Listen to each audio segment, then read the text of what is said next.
All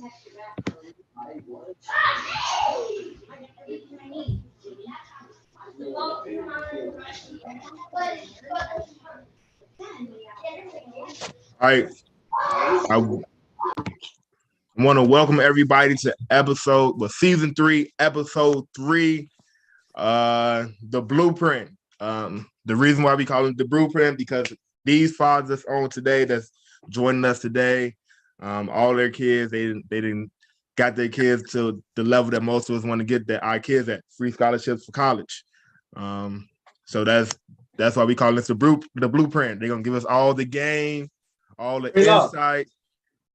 I got a special host today, Mr. Suleiman himself, Mr. Exposure Run himself. All right, he's gonna be on here. He's gonna be my co-host for today. We appreciate you. We appreciate you, Move, for getting on and being the co-host. Thanks for having me. Appreciate you having me. All right, so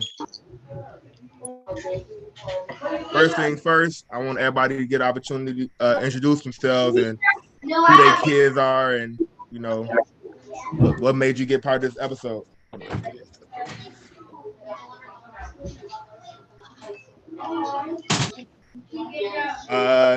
Sean, we're gonna let you start first. You came in first. Okay, I can't see nobody. Can everybody see me? Yeah. I can see you. Okay. Okay. Good evening, fellas. My name is Sean Barres. My son is little Sean Barres from Thornton Township High School, 2021. He is currently at Southwest Michigan in Dowagiac, Michigan. Coach Rodell Davis Jr. is his coach. Glad to be here with everyone. Glad to have you. Glad to have you. It's a lot of background noise from somewhere. Mr. Cleveland, you second on, so introduce yourself. Fred Cleveland. Pretty much everybody know. I Big dog. Man, I got Fred Jr. Just finished watching him play. He's at North Carolina Central. My son Cameron is at Morehouse right now. He's doing the manager thing now, but he's gonna play next year. So, man, glad to be on and be able to communicate with you guys. I see everybody in passing. I know a few. I see faces, but I know this is a fraternity right here, man, and it's a good thing, man. It's a good thing, and I'm happy for everybody that's on here. Reggie, you can go ahead. You can go ahead and introduce yourself. Could y'all hear me? Yes, sir. Yes. Okay, what up, fellas? What's going My on? name is Reginald Malone, the father of Sincere Malone. Just got to watching him play Ohio State. Woo! They took one. They took a beat. but yeah, man, just happy to be a part of it. Really, that's the only kid I got that's in the field right now. My youngest boy, he's 7, so he coming up. But yeah, definitely, man. Terrence, you can go ahead. You can introduce yourself. But yeah, where he at? I don't see him. He in here. Yeah, I'm here. You can you hear me? Yeah, we can hear you. How y'all doing? How everybody doing? What's up, T? Terrence, son Terrence T. Baby Ford Jr. at Arkansas State. Man, just a blessing to be on here and be a part of this podcast, man. And I know everybody pretty much in the podcast right now, so that's a blessing. A lot of fellas can help me get to where we ain't got to, man. Yeah, I definitely appreciate you fellas for coming on. I'm definitely hoping everybody can't see everybody. Can everybody see everybody? We can't see you. I can't see you. Yeah, I can't see T. Okay. What's up? Straight up. Yeah, so I appreciate all you guys for coming on. This is special to me for a couple of reasons. Why? Because all you guys, you're going to give us the insight of getting your guy of what it takes to be a father to college athletes, And I have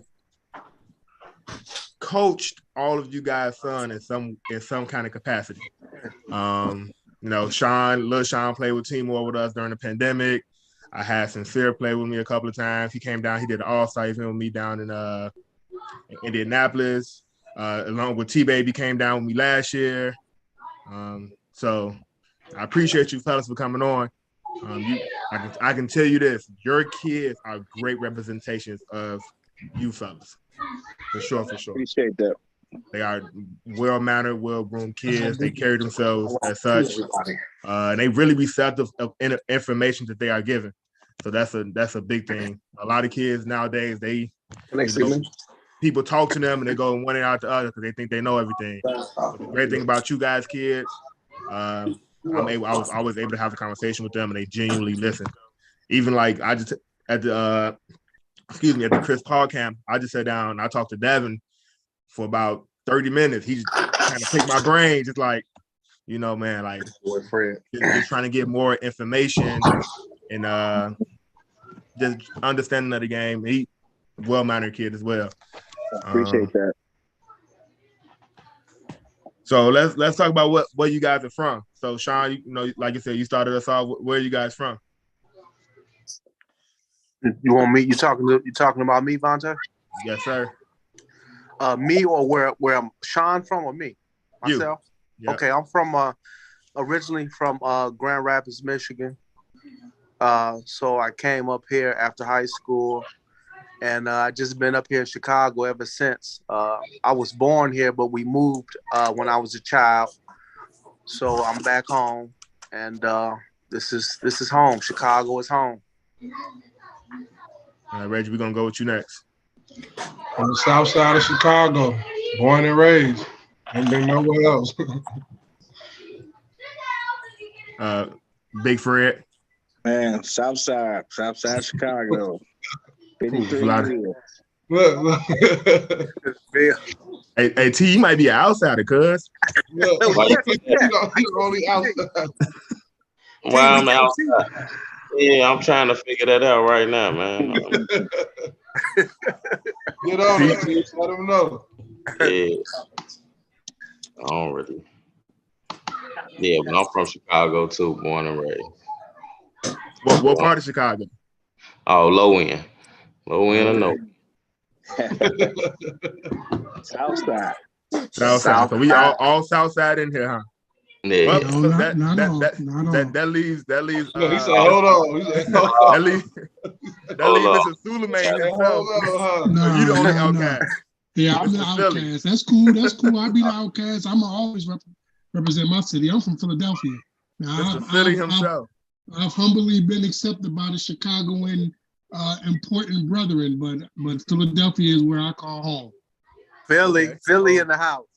Definitely, always and forever. All right, so we gonna start this off. We had an episode. Our first episode was the basketball dads. Mr. Suleiman was a guest on that himself. So we gonna start off with, like I started off with them. Like, what does a day as a basketball father look like for you all? That's a very important question because a lot of people. I just gotta. We just ended practice for my little guys, and one of the parents was telling me, like, I watched the first one with the basketball dads. I got a lot of information from that. Like, I really needed that. So, this is important because people are watching. They may not be liking and subscribing, but they are watching and they are, taking in this information. So let's go off that. What does a day of being a father to these athletes look like for you guys? We'll start off with Big Fred. We'll start off with you first. Man, typical day start off in the morning. Especially now with basketball season. Like I got Devin now, so I got to make sure he eat because he got a long day. If he don't fall asleep on the ride in. We may talk about basketball a little bit, but I try not to let that be the basis of everything we talk about. If I got questions about something, about him, I'll bring it up to her. If I didn't watch him play yesterday, or something I didn't agree with, that he did, I feel he should be working on, or he should be at a certain point, then that's it. Then, he go to practice, I pick him up, and it's the same thing. He'll fall asleep, get home, and, we'll communicate, but I try not to have everything about basketball with him. Because, a kid, 12, 13-year-old kid, I mean, you got to think about it. It was things that we didn't want to talk about all the time with our parents, So I try to just let him, if he have a question, just come to me, ask me, and that's pretty much it. All right, anybody can pick up after that.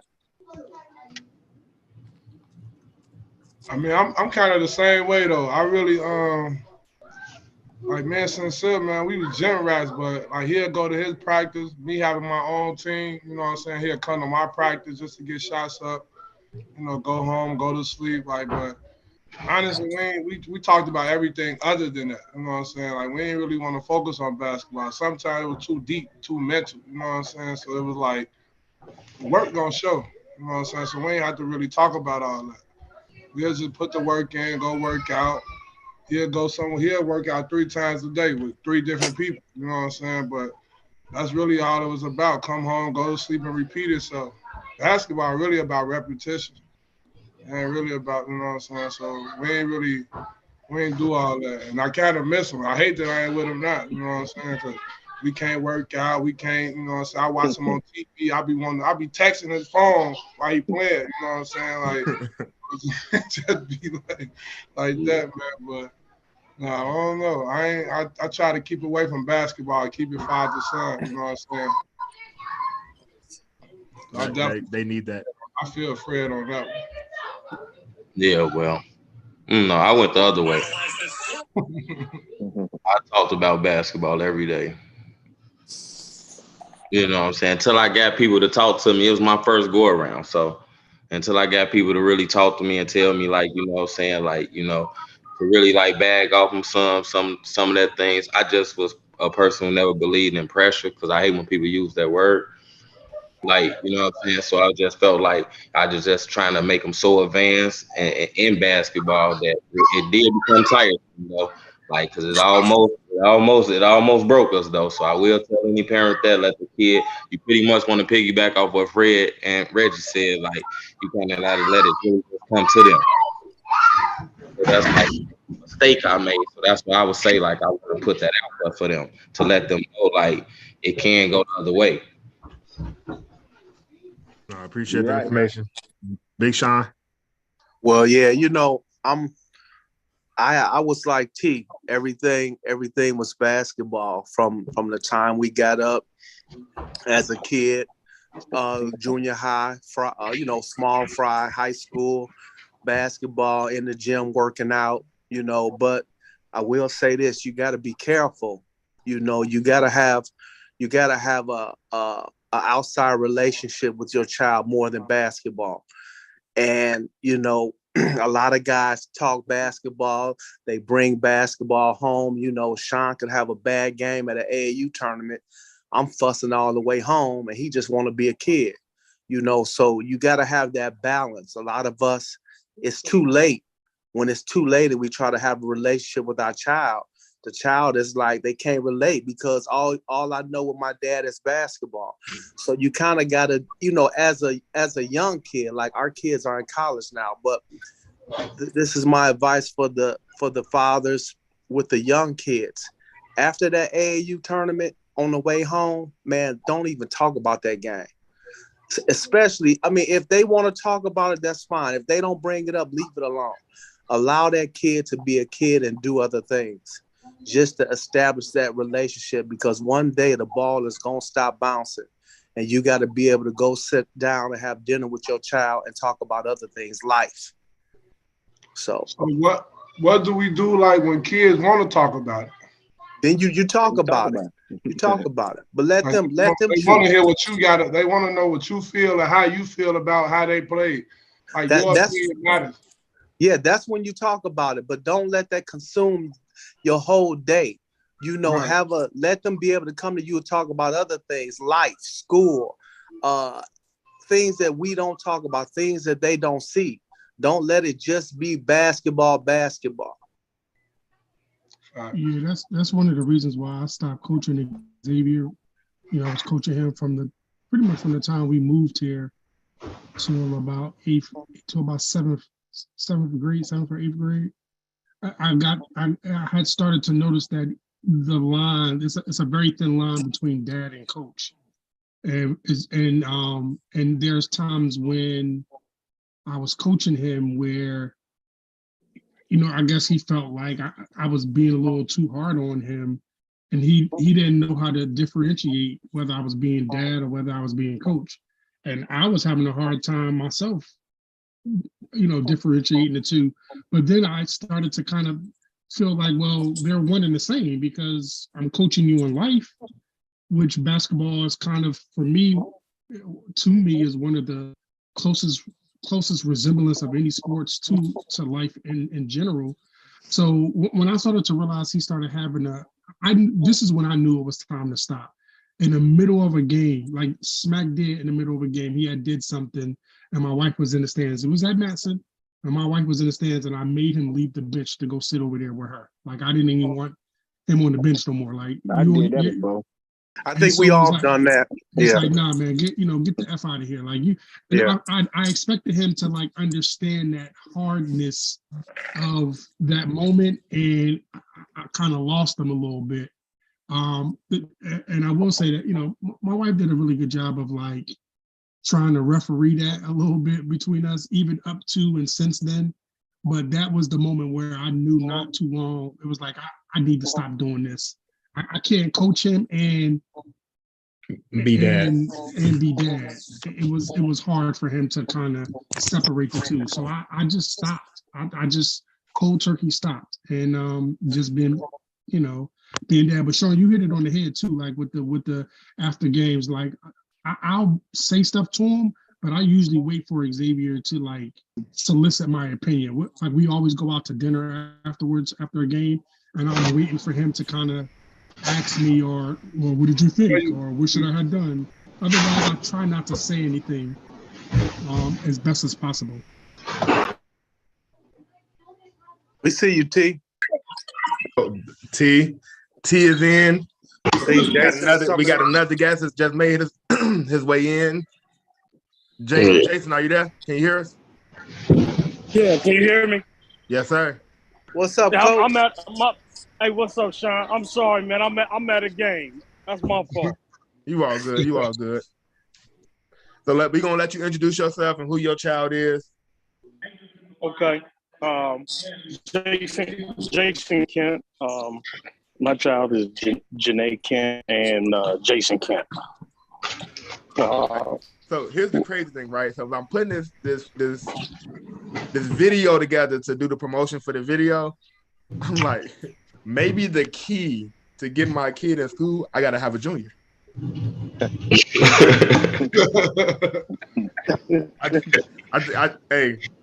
Hey, Moo, I think we missed out, bro. You gotta go rename X. He gotta be a junior, bro. What's funny is my wife wanted to name him Mustafa Jr., but I kind of didn't. I didn't like my name, and I wanted him to have his own identity, so I just didn't do the junior thing. Hey, Reggie and Moo, we messed up. We ain't got the junior. All these guys got their kids in school, and they all juniors. Yeah, because clearly I'm not doing something right.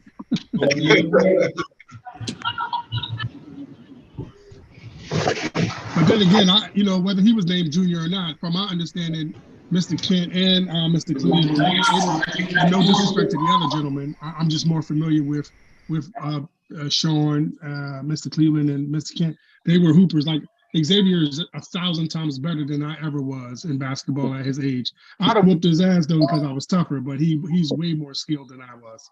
Way more skilled. No. But no, I appreciate the conversation. A lot of fathers and mothers need to hear that. Right? I've coached kids whose parents is kind of like, just kind of overbearing. It's like, hey, the pop, it's okay. He's 8. He gotta love the game before you can put this pressure on him. Like, let him love it. Let him enjoy this moment. And then after the game, you don't gotta dwell on it. It's okay. We lost. It's okay. We won. It's okay. We won. It's over with. Win or lose, it's over with. Let them go You be know, kids. how many guys I asked what was they doing at the age of 11 and 12? And they say it's riding bikes and everything else. I said, yeah, but you weren't running no screen and roll or shooting a 3-pointer. Right. So you can't put them kind of expectations on your kid, especially if you've never done it. Exactly. And that'd be I've had parents who kind of like they kind of left my program because it's like, no, I'm not doing that. I'm not finna put that, like, especially my younger team, my kindergarten through like 4th grade. We call it baby more or whatever. No, it's for them to have this bond with friends and grow and love the game. Like if we win, great. If we lose, it's okay. Like we gonna hang out and talk and make jokes because they're kids at the end of the day. And that's how I just be feeling. Like, let them enjoy this moment, let them be in the moment, because we forget that it's like nobody's teaching our kids how to be kids and how to be themselves. Like, they already got the YouTubes and the TVs and the music and the movies teaching them how to be adults. Like, already, like, they're showing them way too much already. I just feel like it's our job as parents to kind of pull them back. No, it's okay. Be a kid. Be responsible, free as long as you can. Because when them responsibilities hit, you're going to wish you had this moment. Right? So that be my whole thing. Like, it's okay sometimes to have that. You know, a lot of people preach no days off. Like, how are we no day off for a 10-year-old? Like, yeah, you want to go to Chuck I E. Cheese today? That. Huh? I never understood that because I don't feel like being in the gym like that. So I know it ain't rolling. I ain't rolling like that. I got other stuff to do. And I done seen kids work out. I done seen kids work out 24/7, but it don't translate once they get on the court. They be great workout kids, but when they get between them lines, totally different kids. Hey, you know what I say? Everybody look good in the layup line. That's a fact. Everybody can cross over a cone. Yeah. Yeah. Hey, but you know what, that goes back into the whole situation where it's not that they can't do it, it's because it's so much, like T said, he don't like the word pressure, but it's what it is. It's so much pressure and responsibility on them at such a young age that they be afraid to make mistakes. They be afraid to go out there and just play. They be afraid to go out there. Okay, it's something I love to do. I'm gonna go out because I love to do it. Like, they have a turnover, and a lot of times kids don't even look at their coach. They're looking to stand for their parents. Yeah. Damn. Like, I know he's gonna say something about me turning the ball over. I know he's gonna say something because I missed the free throw. Like, I feel like them the kids that be forced to play though. Like, they don't really love it like that to me, man. When you look at the parents, like, everything penalized. You know what I'm saying? Sometimes it's have fun. Them kids be like, be forced. They doing the parents living through the kids. You know what I'm saying? Like, yeah, them just have fun. Let them grow. No, for sure, man. Mo, you said you had a question. My co-host got a question. Yeah, I have a question for all the fathers.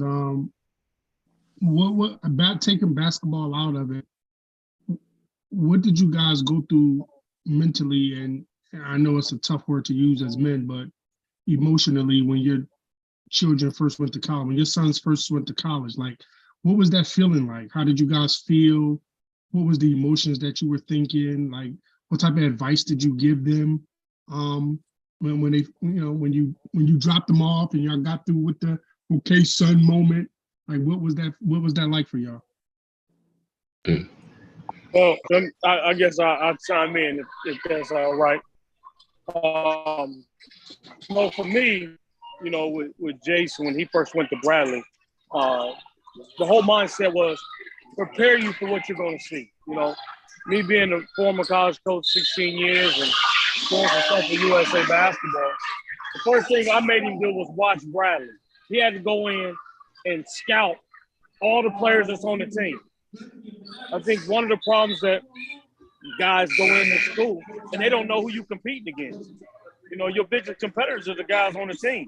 So you need to go in with your tendencies of knowing what this guy do, who you going to play against. Know every guy's tendencies. So I made him watch film. We talked about the defensive principles, about how Bradley played. And so when we took him and dropped him off, the emotions as far as, okay, I know you prepared in my heart, and we put the work in. and the work wasn't on the basketball court. The work came sitting and raising our IQ level. You know, I heard some of you say, you know, you can drill a guy to death, but how much time do we spend on IQ and actual preparation? So spend a lot of time on IQ and preparation and that our mindset. And so when we dropped him off, it was like, okay, son, you got to put your big boy drawers on. And yeah, I mean, I shed a tear because he played for me, he trained with me, but that's my baby boy. And it was just one of those where I don't care who you are or how tough you are. Boy, when he stepped foot on that campus, it was like, man, now I got to put up with your mama and your sister. I ain't got nobody to talk to. So, I mean, that was kind of like my experience and how we prepared, and you know, and how I felt when I put him on campus. Appreciate that. Anybody else want to chime in on that? I'll you know what, with me it was job well done. You got to understand 2021 hurt a lot of kids, man, and it hurt my child. He was 2021. We were in my opinion, we were about to win state that year. We were 32-1. So for the season to end abruptly like it did, and I get it, and then to have no live periods, class of 2021 had 0 live periods, whereas this class now, they had 6 live periods. So I just feel like, okay, you know, we have to move on, you know. So to be able to land at a school where somebody wants you and, you know, dropping them off, man, I shedded a tear, you know, because if anybody know me, you know, that's my right-hand man. And so I didn't even talk about basketball because I just figure basketball is the easy part. It's adjusting to school, college, socializing. That basketball is going to take care of itself because like Jason said, you know, you are prepared for that. That's what we've done since the 3rd grade. I've been knowing Lil T since the 2nd grade. You know, I've been knowing Sincere since the 2nd grade. So they're prepared. To me, it's the school aspect, getting up, going to class, the homework. I'm not there no more. I can't wake you up. So yeah, it's and he's adjusting fine. You know, he's at study table every day. He's calling me, man, I didn't know I had to study this much. You know, well, you know, stuff like that. So I'm just happy. I've done my part, man. Now I can sit back and be a fan. You know, so I'm happy for him. I think it's gonna work always out. be more than a fan. You always be more than a fan. Well, yeah, I kind of want to sit in the stands now, man. I want to. You will always be more than a fan, Jack. Trust me, man. Yeah. Hey, I don't mean to cut you off, bro. You finish up. No, that's it. So everything is good. You know, I shedded a tear. We parted ways, and you know, hey, it is what it is. He got to make it happen. I've done all I can do. Yeah. So that's where I'm at with mine. Yeah, well. Big Fred was gonna go. Yeah, you go ahead. Okay, yeah. Well, in my case was more like relieved that it's finally like we finally getting there. But I had to deal with the leaving thing twice, so it wasn't the first time. You know what I'm saying? Once COVID happened, we left and went to Florida. So I think that was probably the hardest one for me, like once he left the first time. So, you know, I already knew for college he was well more than prepared because he already had to deal with them circumstances already.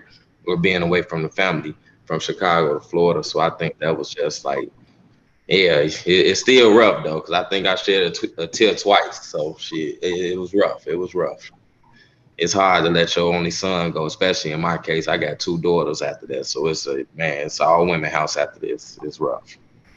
So I would say, yeah, so that'll be the thing. Well, with me, it was rough. I tried not to show it as much because I mean, everybody knows that's been around. It was Lil Fred or nothing for a long time. And I always say he was my Frankenstein, man. I built him, you know, to the point where I made him believe in himself, and I always told him, man, we're gonna make sure the only knock they're gonna have on you is gonna be your size. It won't be nothing else. And he stayed true to that. So as we grew, and I grew, you know, we're coaching him and just making sure he was ready, man, to drop him off, to finally drop him off, you know, leading up to it, you know, you're going through the whole recruiting and committing, but it don't hit you till you get in that car and drive off and know, man, he not coming home with me. So well, and even though if I go visit him now, I still have that certain feeling like, man, you not about to come home. So even like I said, to get used to it. His mom ain't used to it yet, but you know, it's tough. And I did it with Cameron, and then leaving him, and the way we left him was, you know, you unpack and get together, and the next day you may go eat breakfast, and man, we didn't do none of that. When we seen him that night when they did the whole Morehouse orientation, man, we had to leave him that night. Wasn't no tomorrow morning we gonna get up and say our goodbyes. That was it. So it's it's cool. Like T said, it's relief, man. It's relief because if you think about the work, and I just speak for the majority of us, we didn't have a 5-star kid, bro. You know, a lot of us, man, it was a struggle through Yeah, high to school. grind it out. Yeah, you know, it's a grind, man, trying to get your kid here and get them there Man, prepared and doing this and doing that. So, like T say, for him to finally get on that campus, man, it's, you know, you sad, but man, you like, man, I'm relieved, man. My son is in college for free. for And then free. now, And he hooping, doing what he love to do. exactly. Yeah. Into it. Yeah. Kind of where I'm at with it, man. I was relieved. I was happy, bro. Like I cried. It was tears of joy, though, man. I was just so happy he was finally gone, man. Like, and I left. He left twice. You know, one COVID year he left. We left. You know what I'm saying? So I had to drop him off twice. But this time to be on the campus, for him to be, you know what I'm saying, doing what he want to do, doing what he put the work in to do, and finally being there, you know what I'm saying? I was like, that's why I cried, man. Like, shorty, like, it's on you now. It's on you. You there now, man. You there. Everything like this what people dream of, going D1, going to school for free. You know what I'm saying? Like, you there. You there, man. And I was just happy, bro. Like, yeah, I was happy. And I still get excited when I go to his games and go see him play, and they call his name, and you know what I'm saying, he run on the floor. Like, and I'm a fan now. I was a parent, like at first, like I was on him about everything. Now I'm just a fan, you know what I'm saying? I'm just supporting. Now I'm just talking to him, like, do this, do that. It ain't that energy no more, you know what I'm saying? Because you made it to me. I don't care where you go from here, you there. You made it. That one, bro. I agree with you on that one. That's how it really is now. Yeah, that's real. That's real talk. You You know, made it, because man. you know, yeah, many know Jason. Jason was a wet noodle. He was thin, and one thing everybody knew he could do. He had a clip though. Oh Everybody knew yeah, he could shoot always. that thing, but he, Oh yeah. 30 popper. and yeah, and so, but it's like you said, it was bittersweet. Once he got to college, he started. He looked like He-Man now. But to go to college and as a freshman go to Missouri and get 15 when they ranked twice, number 2 in the country at the time. To me, I broke down in tears, man, because like y'all said, man, I can sit back and be a fan, and I mean, I cried like a baby, like you said, tears of joy, and I think, and then I expressed that to him because, man, we've been on our boys and our kids. We've been up late. We've been up early in their ass pushing them. But at the end of the day, it was one of those where it was like, man, all that sacrifice and look at them now. Yeah. You know, and man, I'm just excited. Like I said, I seen all your boys come up, man, and you know, a lot of people, man, say because they not, you know, at the Simeon or nothing like that. Man, they homegrown, you know. And the biggest support, man, is man. In my head, I'm like excited to hear all you brothers, man, because we get criticized for fathers not being a part of their kids' lives, man, and not being an influence. And I can look around and just see you brothers, man. You know, not only influence your own, but you come to all our kids' games. Facts. You know what I'm saying? And to me, that's the biggest testimony for all of us that's on this call right now. You know, you support your child and you help them, but you don't mind coming out and supporting everybody else's kids. Look at us right now. We all supporting each other. And that's the problem in the Black community. There's not enough of it. Yeah. To speak directly to what Mr. Kent said, that's part of my, and we talked about it on the podcast I was on before, but that's part of the reason why I started it, Exposure Runs. It was obviously to give Xavier an opportunity, being as though that, you know, we're not from here. So we're not from the roots of Illinois, but also just giving not just him, but recognizing that it was other players like him, you know, in his first of all, in his class, you know, his peers, you know, the Diggies, the Rayshams, the Liers, you know, all them kids. But then it was like, oh, well, damn, you know, it's other kids too. And then, you know, just kind of getting close and getting a chance to pick Sean's brain and just kind of seeing what happened to him, and just, knowing of Sincere, knowing of Little Fred, knowing of Jason, right? Like just kind of watching their stories and their experiences and situations. It was like it was an opportunity for me to kind of like do something, like instead of sitting on the sidelines bitching and complaining about what's not being done, just kind of just jumping in the fire and doing something. That's really all it was. No plan, I didn't know what direction I was going to go. Just something needed to be done. And so I did it. No, so for me, I appreciate you. The bittersweet thing about, well, not bittersweet, the great thing about this whole situation, man, is like I said, like I have had connections. I've had the opportunity to coach most of you guys' kids, except Jason, of course. But like not even just coach them. Like I've sat down, on the phone with T and Sean, of course, and Reggie about even that 2021 class during that pandemic year. And I watched what you guys went through with the grind because I was with y'all. You know what I mean? So I felt it. The conversations that we all had with the coaches about even getting our kids recruited or looked at. Like at one point, they weren't even looking at 2021 kids at all. Like they weren't trying to look at them at all. Like Big Sean know more than probably anybody on here with NT. You know, because I said, how many schools I sent you, Sean? Man, a lot, man. I just didn't understand why 2021, what they went through. It's like coaches said, okay, never mind 2021, we going right to 2022. Nothing to take against that class. And then they come in 22. No, it went to 23. 23, I'm sorry, guys. I'm sorry. 2023. And I'm like, but what happened to the 2021 guys? You know, I didn't understand that. It's like they just said, okay, they're done. We're going next class up. So, but it is what it is. Yeah. Well, and everybody got that COVID year. Yeah. When Baylor won the championship with them older kids, that was part of the reason right there. Mm-hmm. Felt they can win with older kids and kids that was already been in college and had experienced college practice and college life, and that's what kicked it off. And it didn't help that the Kentuckys, the Dukes, they were struggling. Yeah, right.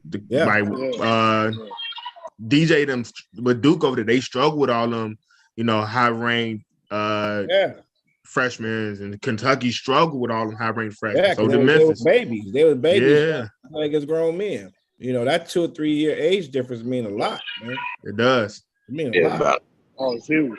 Yeah, and you know the other thing I thought that whole pandemic and everything, it exposed. I believe, and I know I work with Sean a lot. but it exposed a lot of these guys who saying they got all these connections. I got this connection. I got that connection. I can make this call. I can make that call. To me, it really exposed the guys that really talk about it and they can't really be about it. Man, preach that. You know? Preach that. Yeah. You know, That's real talk. And it just exposed guys. And so I look at some guys, in a different light. My situation is a little different, but my thing is, if somebody asks me to make a call, it's easy to make a call. If somebody's asked me to come out and watch it, it's easy to watch the kids. And I'm just disappointed in so many guys taking advantage of these families. A lot of single mothers, man. It almost pisses me off. Selling a pipe dream, and that when you get down to the nitty gritty, don't nothing happen. Yep. Hey, I just want to give us a special shout out, man, to Vontae, man. Right when that pandemic hit, he immediately grabbed Sean and Brandon Hall immediately. And I think T was there too. T, I know you was down in Indianapolis, but he immediately grabbed us, man, and took us under his wing. Like, I didn't even know. That's the first time I met him. So he grabbed those guys, put them on the team, and said, "Come on, man, I got y'all." And like I say, I didn't know him, at all. And bro, I appreciate it. If I didn't tell you then, I'm telling you now. I definitely appreciate you. So I know your work. That's why I promote you and Keon. Y'all good people. So, man, I just want to thank you, man. I appreciate that. No, our goal, man. So I talk about this all the time. Our goal is just to help our city. Like we're not the mean streets, we're not the fires, we're not none of those guys. But I can tell you what we do over here, right? I can't tell you what nobody else program do. I can tell you with us, we gonna do our groundwork. We gonna call. We gonna make our calls. We gonna, try to get out any kid that we can that come reach out to us in school. Like I hit a Moo, right? I begged for Moo to send me Xavier. He sent him to Who's for Help, but I never was like, no, Moo, you ain't send him to me. I ain't gonna help him. I told Moo just recently, nope, send me some film. I'm gonna send them to the guys that's reaching out to me, and I'm gonna get back to you. Same thing with T. T-Baby was supposed to come play with me. I never said T, you bogus, woo. I said, nah, bro, T-Baby, that's my little, like, nope, it's okay. Whatever you need, T, I got you. And that's how this should be, bro. It should be that brotherhood. It's not ran like that. A lot of these adults. Definitely not ran like that, boy. A lot of the adults, like, your kid ain't come play with me. I ain't, like, I'm not that guy. Same thing with Sincere, right? Sincere, I seen him a bunch of times. I work across the street where he was at school at Corliss. Every time I seen Sincere, I just gave him knowledge. Like, nah, bro, you ain't got to. I ain't worried about you coming to play with me. Like, that's not what my program is even about. Like, we just want to help our city. That's why I even started this. I started this to help the kids that didn't have the help. So just to clarify a little bit, he's definitely 100% right. And by the time Vontae had reached out to me, I had already committed to playing with Hoops for Health with Fierce as Jeremiah as his backcourt mate. And so a little bit of my mental background is that being from Philadelphia, we good, bad, or indifferent, we're loyal to a fault. And, Xavier, when he first started playing, first of all, he started off playing with Sakita and Pat Cooper with the Blaze. That was my first experience ever from moving from Philadelphia with the whole AAU gambit, not knowing nothing about it, the money, none of that. And then from there, he started playing with the Wolves. And then by the time Xavier, from 14U all the way up to about 16U, not about to 16U, is when I started to really see the politics and the unloyalty that you show organizations, all of them. Like, see, I'm not from here, so I'm always going to speak what I want to say. And I don't follow I follow it to an extent of being respectful to the OGs, but these main shoe teams, they ain't never do nothing for me, and I don't give a fuck about them, to be honest with you. Like, they're not loyal. You know, they want you to be loyal to their organization, but if you're not doing nothing or kicking nothing back to them, then they ain't fucking with you or your kid. All of them got their shit with them. Every last one of them. The Urbans, the Mean Streets, the Illinois Wolves, Mike, All politics. all of them. They all got their shit with them. And how they did my son after the 16U season really left a sour taste in my mouth where in that moment, I wanted to line it up with everybody. But then I had to kind of like rule my mentals in, and I had a conversation. Vontae not hearing this for the first time because we had a conversation right down at Gately and during that whole situation. And I had a conversation with Sean and when he was at Marist. So look, I'm just however I can help my son and help someone else's son and help someone else's son and help someone else's son, then that's what I'm gonna do. Like I don't have time for these politics. I'm not kissing nobody ass because at the end of the day, the ball's gonna stop bouncing, and our sons gonna have to be, our children are gonna have to be productive members of this society. And all the people that shitted on our kids, and on the grand scheme of things, when it's all said and done, they're gonna need our children for something. They're gonna need, healthcare. Our children is gonna be in charge of signing off on some shit. They're gonna need a card, whatever. Our children is gonna be the ones that to approve those loans. They're gonna need our kids for something. And I hope that my son remembers all them people who kind of did him dirty along his path to manhood. It's cool. It's cool. He'll get it back. Hey guys, just real fast, man. And special shout out to Jason Kent, man. If you guys don't know Jason Kent like I know him, Next Level program, he's been around. We sleep on Jason. He and when we sleep on him, guess what? He still produces. He still goes on and he still keeps relationships. So, for you guys that's in this podcast, if you don't know Jason Kent, he is president, CEO of Next Level. They're out of the South Suburban area. Like Jason said, he's been coaching. He coached college ball for 16 years. But he's not the best coach in that house. His wife does it too. So that's real talk. And if you know anything about Jason and his family, his daughter's a beast, a straight animal. So, man, let's give Jason his flowers now, man. He's got 2 kids playing Division I basketball. The proof is in the pudding, man. He lives in the gym, him and his wife. So, Jason, shout out to you, brother. Much love. Definitely Man, shout out to Jason. I appreciate that, man. I'm a humble guy, man. And again, I'm out here watching a girls' game right now that opened up a young lady. Man, I'm a resource. Like I said, I'm a scout for USA. I'll put anybody on. I'll run any clinics. I'll do whatever. I'm running I got a thing where I'm offering free counseling service to any athletes you guys know through my nonprofit.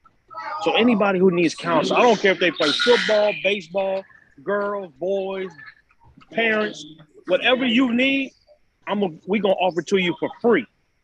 And I've been pushing it, and nobody has signed up. And you gotta promote it. Whatever I can do, I'm on the. Yeah, whatever I can do in the community to help our kids through the nonprofit, I'm willing to do.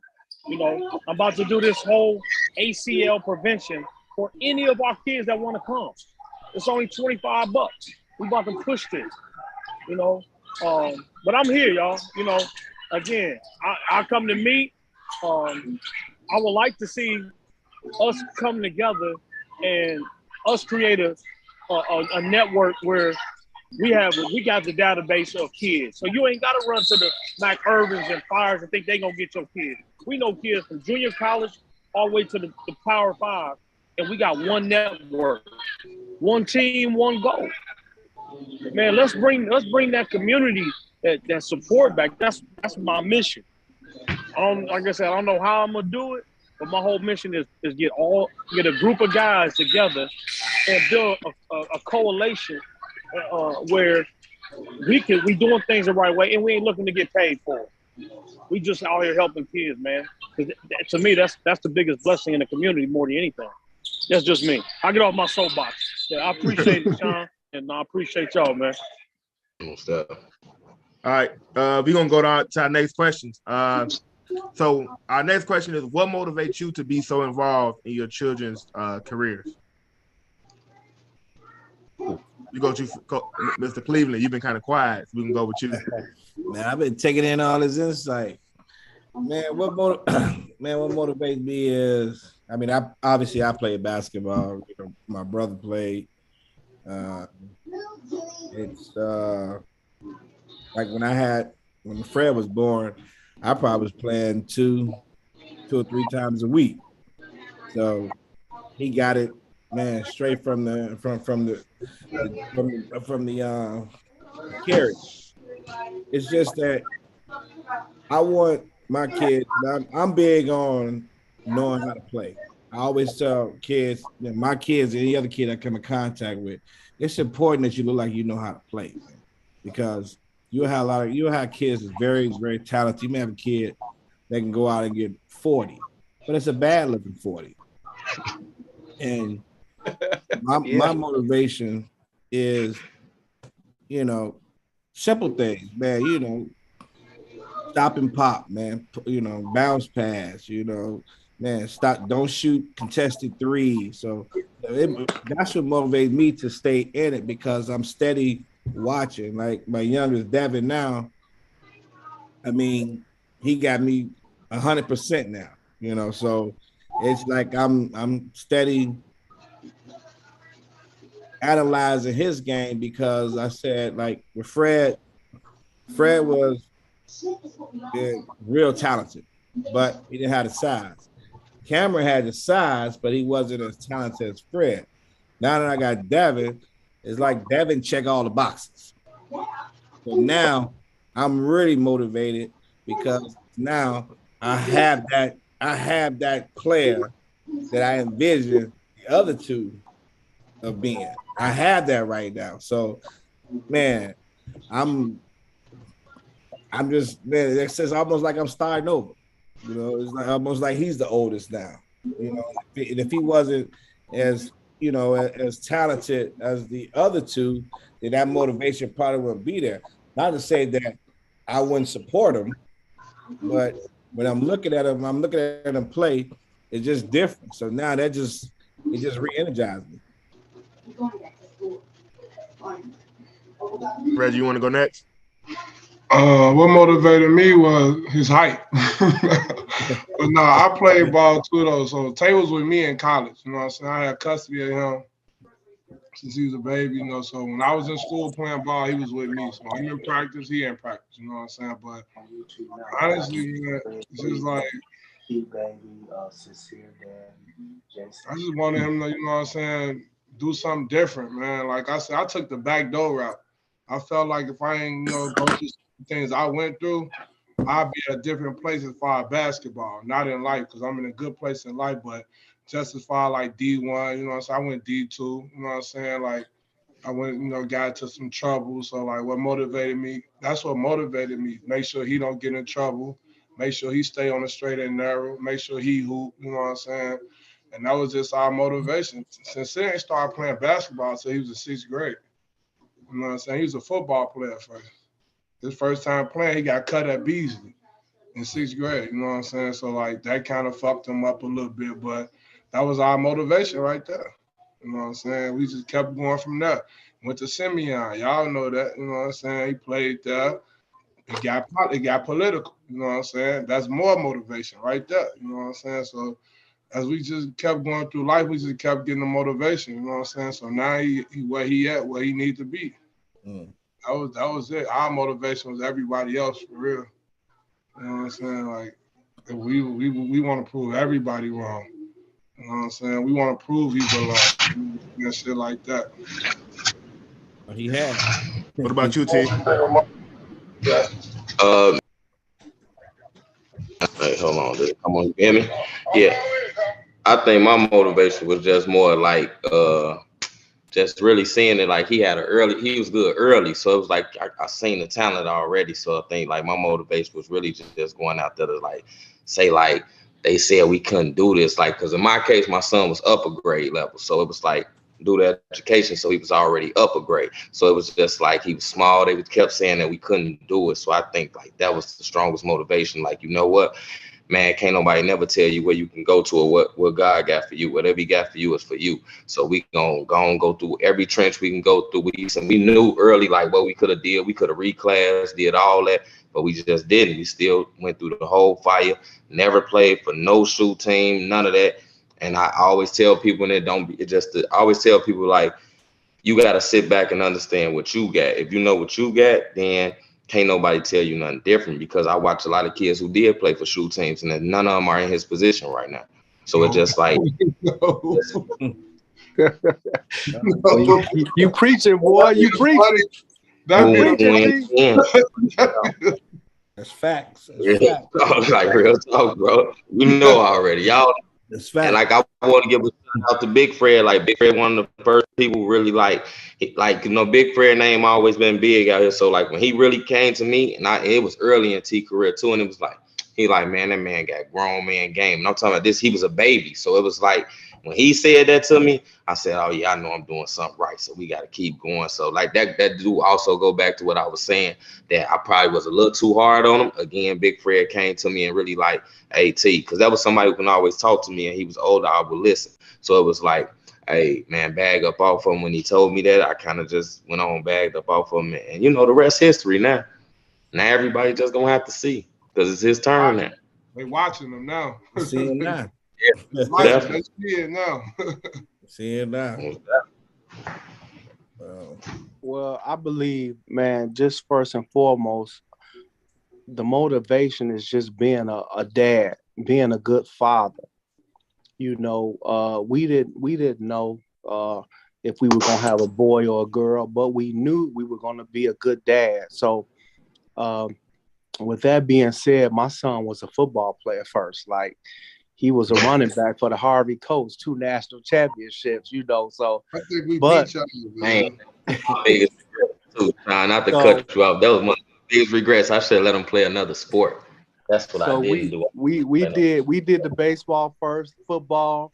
I think he got hit one time hard in Florida, and he was like, okay, that's it. So we put that work in the gym. So just being a good father, man.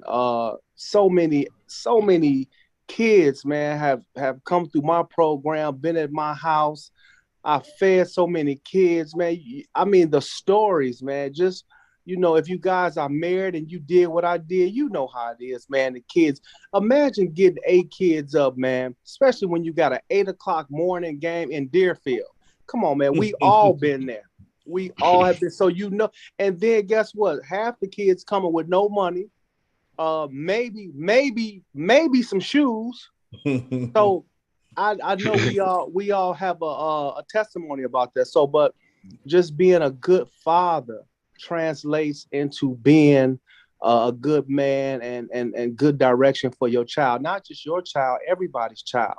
Mm-hmm. I've had my hands on everybody's kids. I know Jason well, I know T well, I know Sincere well, I know Xavier well. Fred, I don't know little Fred, but I mean his name been buzzing since. If you hadn't heard Fred's name, something wrong. So, but man, that was my motivation, man. Being a great dad, finding an avenue and a way out, and that's where we at now. All right, Jay, you the last one, Jason. I mean, my motivation was, you know, I wanted my son to basically do better than me. You know, I mean, I had a great career, but he went through where no one thought he was good enough. You know, no one ever thought he was good enough because, again, like I said, he was thin, and only thing people say, well, he can shoot the ball. We had a person come up to my wife and I and told us that Jason would never play Division I basketball. And the reason he was where he was at the time was because of us. And that just changed something for us. So we just invested more into him. and told him all the negative things that people said, we took it and put it on a shirt and put it in the frame and put it in his room. So every time he walked in, he had to see all the negativity. And we said, one day, people going to be paying to come watch you play. I'm on this podcast. People going to come in and want to shake your hand and take a picture with you. And sure enough, people had to come and watch him at Bradley and pay and watch him play. But the biggest compliment to him, and for me, was when he came to the Master League this summer, and everybody saw him walk in the gym at 6'8", Swole. and had the mark. Swole. Yeah. And so, I remember. And so my motivation was, you dogging my son, and you putting him down. Laugh now, cry later. Laugh now, cry later. And as he continues to develop, now he at Indiana State now, putting in work. That's fine, because it bothers the hell out of me when you down our kids and you tell them what they're not going to be, but you don't see the sacrifices that they make. You don't see the sacrifices that they make. You don't understand the nights that they stay up night and they crying to us. And they saying, Dad, I don't understand. Why can't I get this? Why can't I do that? But every time they talk about somebody, instead of patting somebody good on their back and say, hey, man, keep grinding, young fella, you're going to be all right. Everybody got something negative to say, except when it pertains to their own. So my motivation, my wife's motivation was that in itself. You telling our kids that they ain't gonna make it. Okay, game on. I got you. I'm being honest. That cut and drop. Well, you got anything you want to add to that or piggyback off that? Yeah, I'll add and piggyback. Adding is pretty much what Sean said, is that just being a dad. I had a pretty dope dad before he passed away. We butted heads a lot, but I know that part of his development for me was just, being a productive member. He prepared me he gave me a good skeleton of what a good father should look like, and I just kind of ran with that.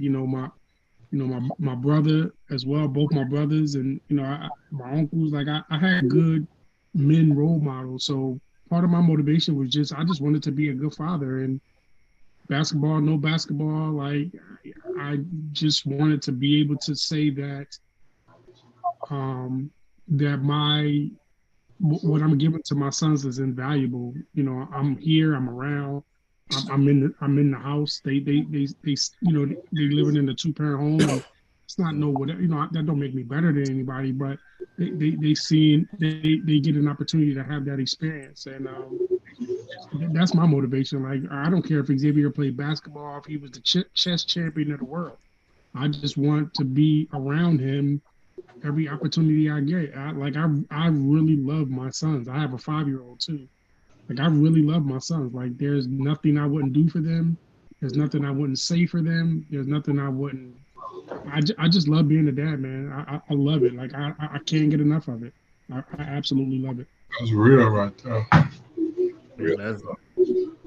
My piggyback is to ask all of you guys. I got a friend of mine who's actually watching, and it's ironic because he texted me about 2 hours before the show started and said he wanted to pick my brain on something. And so I'd rather ask you guys who have been, because I'm kind of going through it, and maybe you can help me. Y'all kind of already gone through it. During the recruiting process, what type of questions should parents be asking coaches and administrations that have interest in your children? Like what should we be asking these coaches? Like straight up. Like, because since this whole COVID thing, and they want to be straight up with us and tell us, we gonna go to the portal, blah blah blah. Like, what should we be straight up asking them when it comes to this recruiting process? I'll say don't be afraid of just asking what are your plans truly for him. Like, because we already coming from the back door anyway, so it's like, what more can we lose? It might as well tell us the truth. So we got to go in and work for anything that we want anyway. So that'll be one thing I'll say. I'm gonna ask who else they recruiting. Like what position they recruiting for. I'm gonna definitely ask like who else they looking at though. Yeah. One of the things that I asked, and I can say even presently when Janae was going through it, is I was looking at the schools, looking at the coaches' contracts. Hey, I seen that you've been 6-22 or 11-13 the last 2 seasons. How secure are you right now in your position? I asked that question. Because you recruit my son or you recruit my daughter, and 9 out of 10 you're gonna be fired in the next 2 years. I had to ask the tough questions. That's one of the things that I think parents don't look at. The other question is, I say, hey, over the last 2 years, I see that you've had four transferred out your program.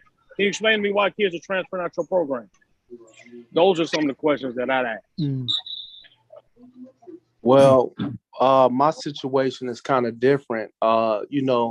With my son being a smaller guard, and as you know, the small kids, we got to work extra hard sometimes, being a small guard. So I'm at a JUCO program where the coach called me, Rodale Davis.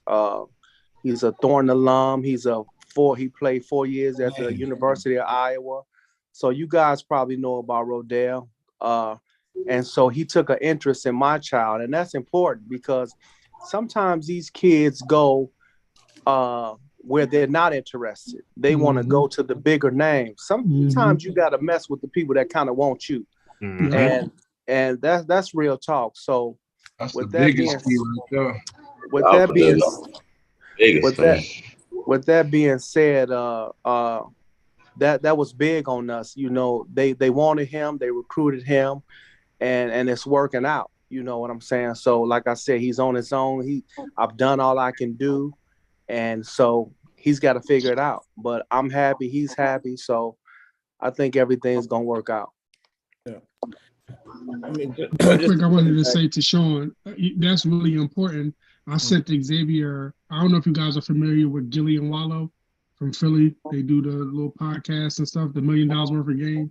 Yeah. All right. So I sent Zay this thing the other day that Wallow had did, where basically the whole premise of the video was, look who's looking for you.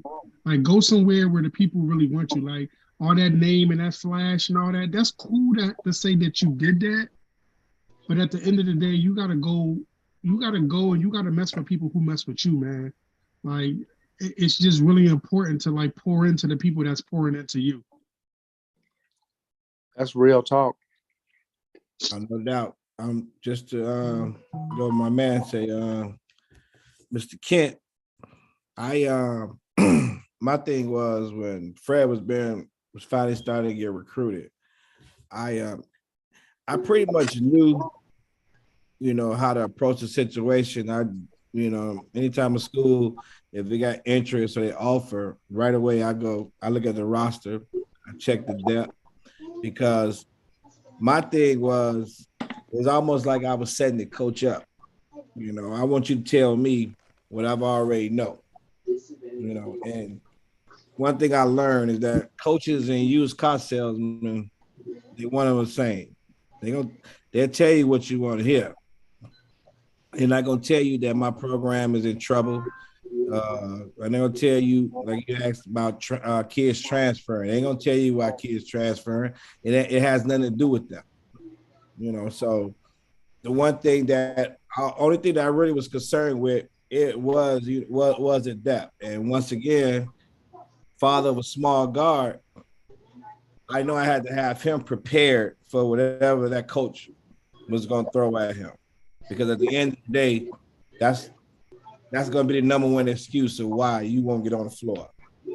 And when my man Kent said it too, with coaches that's on the hot seat, I asked the positive side too. I asked him, I said, are you a hot coach? Are you, man, man, you one NCAA tournament win away from leaving, you know. So, you know, He's so a hot coach. You yeah, hot. so he told me, he told me straight up. He said, man, yeah, look, if this is the difference of me making what I'm making now to making a million, man, I'm gone. I said, hey, man, I can respect that, but like I said, just that, like a lot of the college coaches, it is good, and I'm listening to you guys because we really don't have to ask the question. We can find all the answers out ourselves.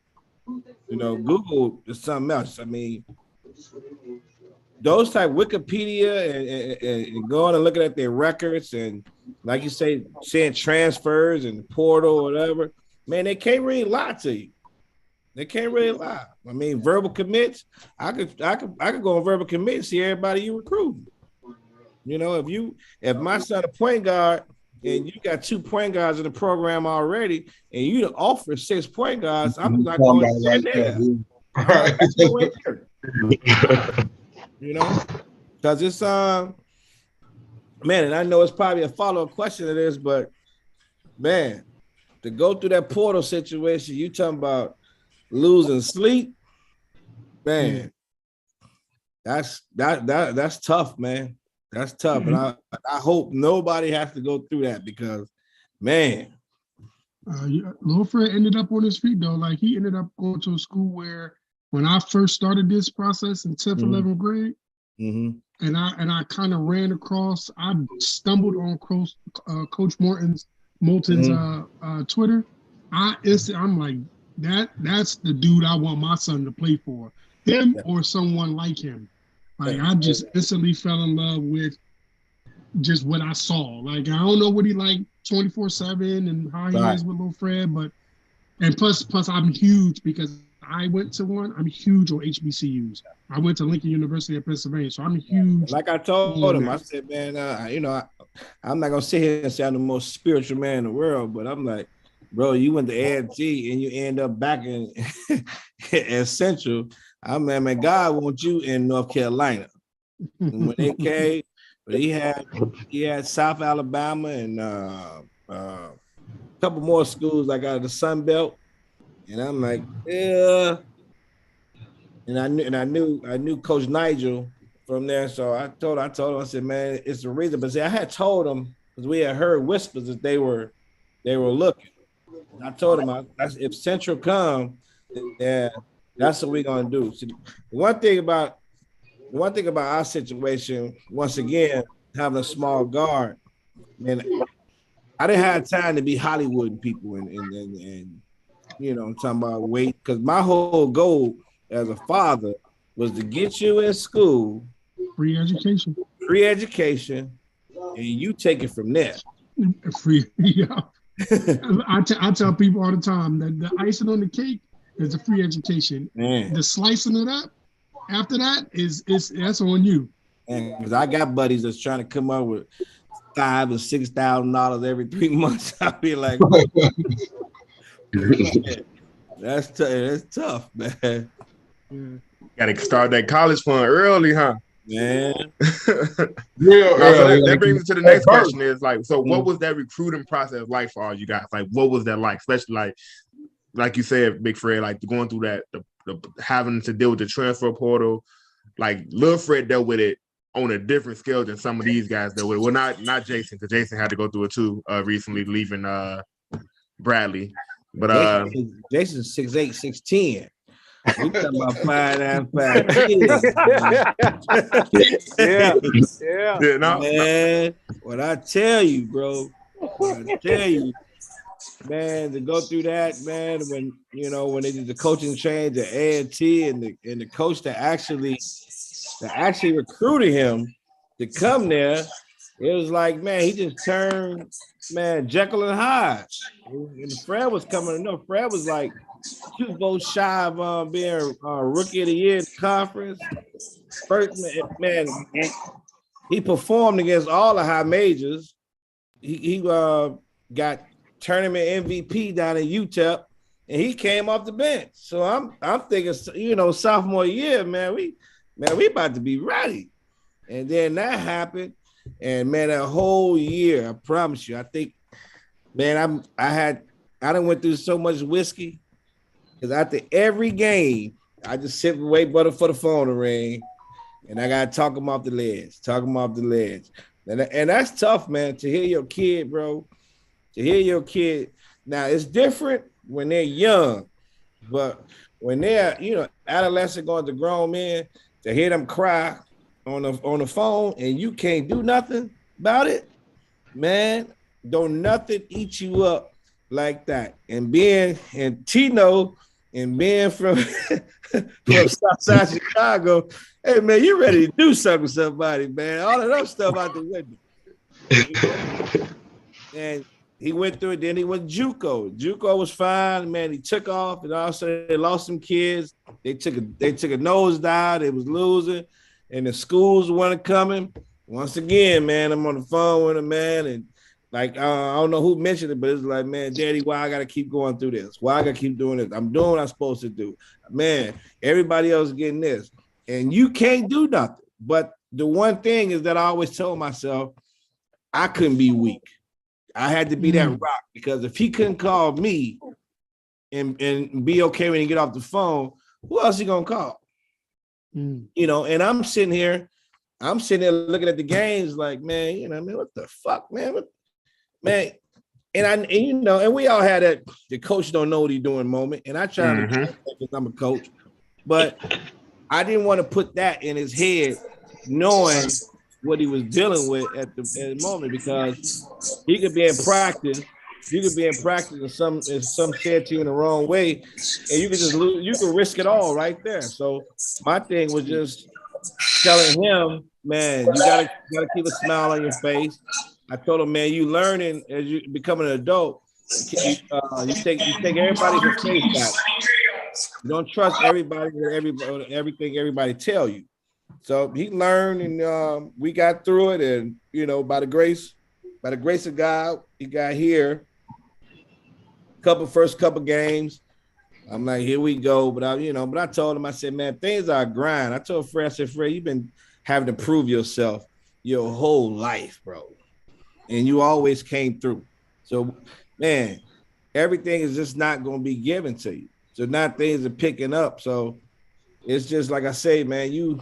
As a father, and we all love our kids, you got to be that one, man. In that recruiting process, you got to be strong, because a mother's gonna be emotional, especially with these boys. They not going, but he gonna call his father though. And if you one of them fathers that you can sit him down and just tell him, man, and coach him through it, man, it helps. It's gonna kill you now, but man, just to know, because they're far away. Fred in North Carolina.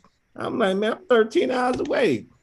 Like, man, I can't get in a car and drive down to Illinois State, somewhere like that, man. You at a distance, so it's tough, man. But like I say, with the recruiting and everything, when it first started off, it's fun. I mean, you somebody want my son.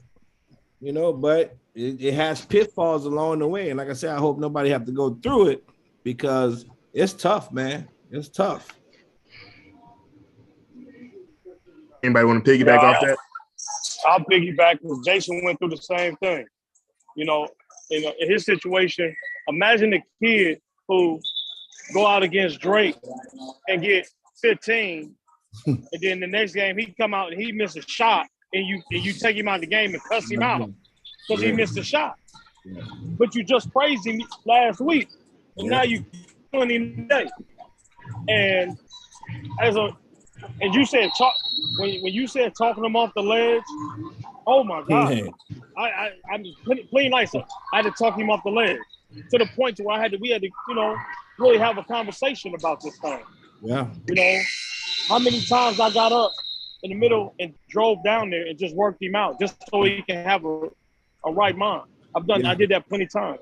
And then when it was time to go through the transfer portal, it was about his happiness, man. It just wasn't basketball. It was Bradley's a dead campus. There's no campus life.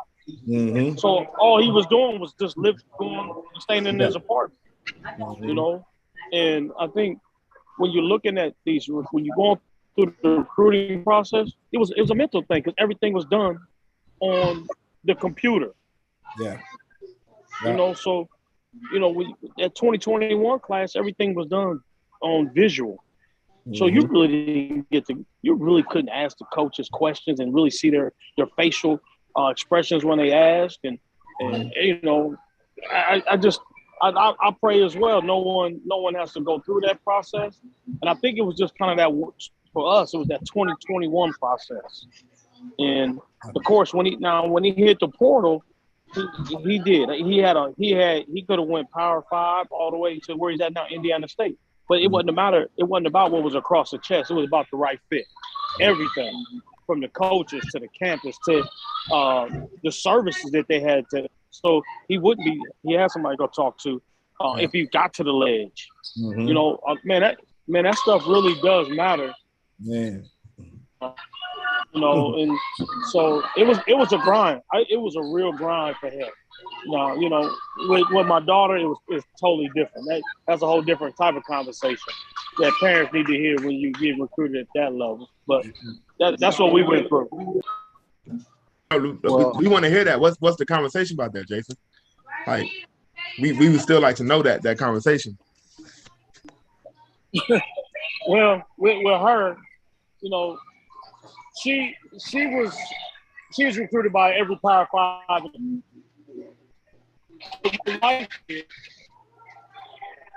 We went to every school that she was interested in. We took an unofficial visit.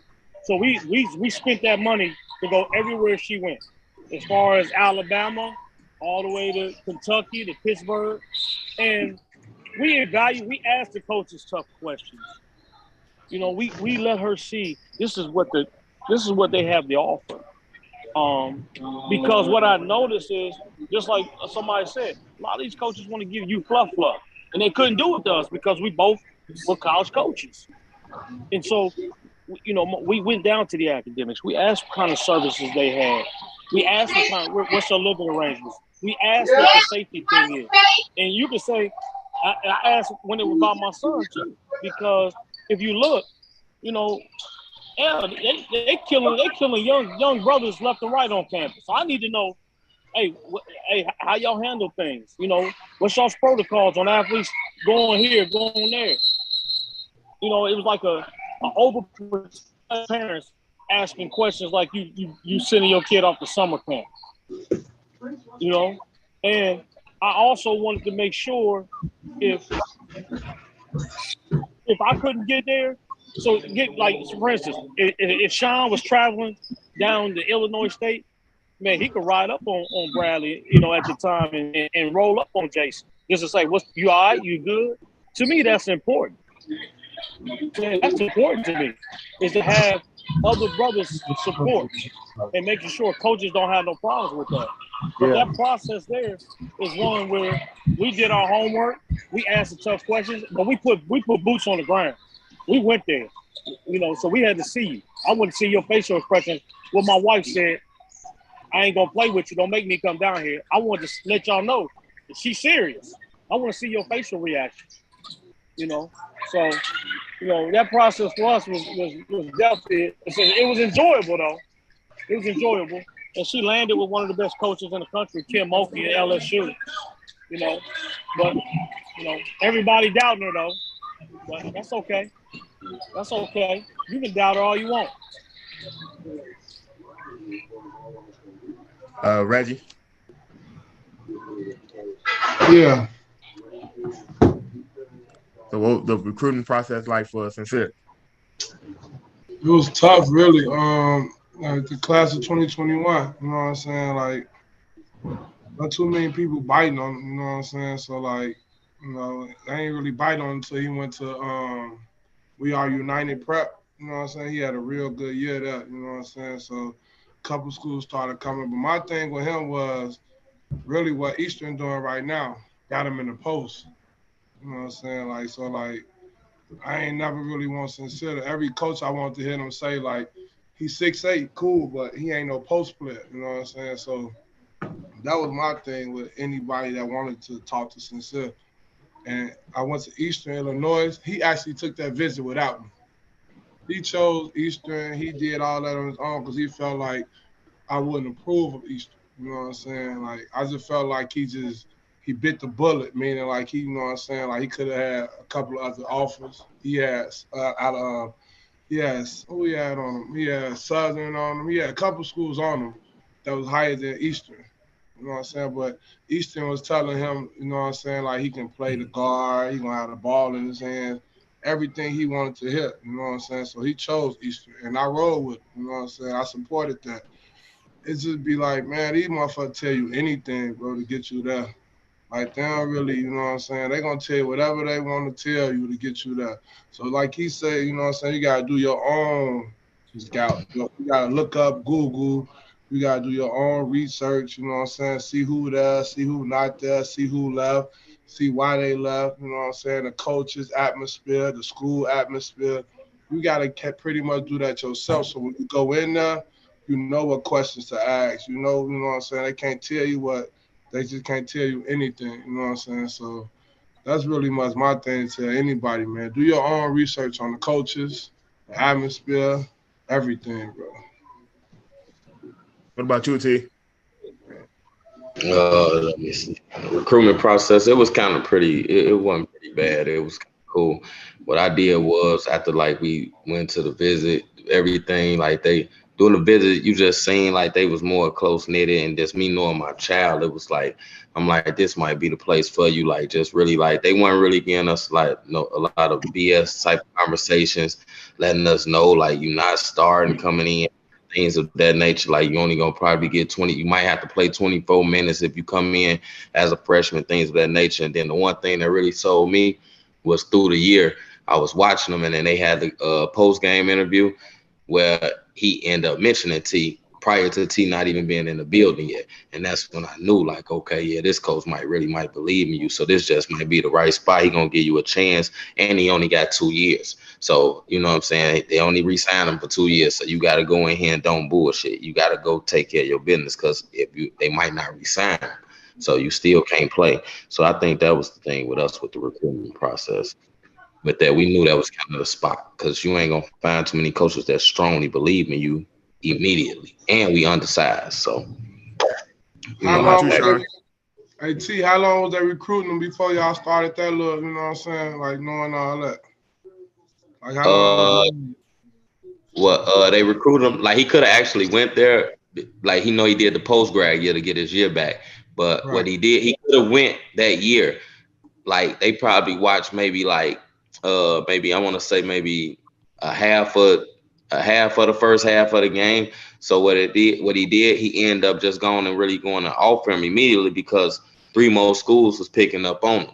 They Right. was all the bigger guys, but it was like they all started picking up on him, and he was like, "No, I can't play around," because a Don't lot let this one pass. Right. of you said what, bro? I say don't let this one pass, huh? Yeah, Keep yeah, going yeah. right I was now. trying to do the athleticism, and he was like, "Nah, hell no, we cool. We gotta go right now." Yeah, that's All pretty right, what much what about we you, just Sean? did with it. Well, it was tough for me, man. It was tough for my son, and being on the ledge, class of 2021, having really no senior year, coming off a great junior year. My son so many times, Daddy, why me? Why me? And so it was tough, man. And then, you got to be careful too in this recruiting process about these prep schools and these post grad schools. So, after us not having a senior year and not getting nothing after he graduated, we went to a post grad school down in Florida, which is my fault. I didn't do my homework, listening to my son who was listening to somebody else, and we got into a situation where it was the worst thing ever. So Mm. uh, that didn't help us. So How finally, so? Worse in what way? well, I'll just say this: do your homework as far as prep schools and post grad schools. A lot of this stuff is a money grab. A lot of this stuff isn't real. A lot of this stuff is for certain people to make a living off our kids, and that's being done really well. So if you don't get involved as far as making a decision for your son, like if you're undecided about what you want to do with your son after high school, a lot of parents or kids will say, "I'll go prep school." Well, just know everything that says it's a prep school is not it. And post grad also. So I did a post grad school, which was terrible, and I'll tell you about that if you want to talk. So we didn't Hey, stay Sean, down I'm there. sorry. I don't want to interrupt. I gotta go check on the score of the game just over. Okay. Gentlemen, please, Sean, pass my T. You got my information. Pass my Okay. information, and definitely, I'll see y'all in these gyms. But let me go check this stuff All right, too. guys. All right, Jason. All right. All right, Jay, I appreciate you. appreciate y'all, man. Yep. All right, Jason.